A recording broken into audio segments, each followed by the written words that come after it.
Hello, welcome to Water Wonders. Today we're going to install a rain barrel on this house. We're going to need some tools and you'll want some PPE as well. So I'm going to wear my gloves and my eye protection. The main tool you'll need is a saw to cut your gutter. Make sure the blade is rated for metal. You may also want some metal clippers depending on your gutter's location.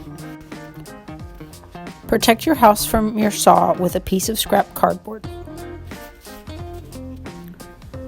Now, measure your gutter and make sure it's at least 6 inches above your rain barrel.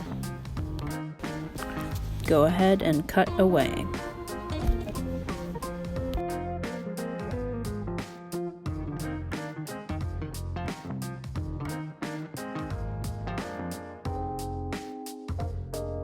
There's several different ways to connect your rain barrel to your downspout.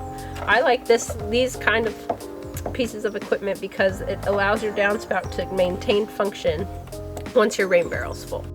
The simplest way to connect your rain barrel is with a gutter elbow. Many people prefer a closed system like we have here. You may also want to add a gutter splitter to prevent water from getting into your rain barrel at all when you don't want it to. Finally, install your gutter connection to your gutter and run the hose to your rain barrel.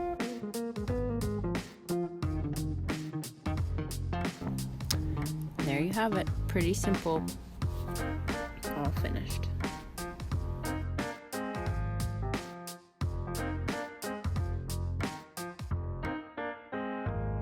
Thanks for learning about how to install a rain barrel with us. If you have any questions, you can check out our website or sign up for one of our rain barrel workshops. Don't hesitate to reach out to us. And remember, every splash begins with one drop. See you next time!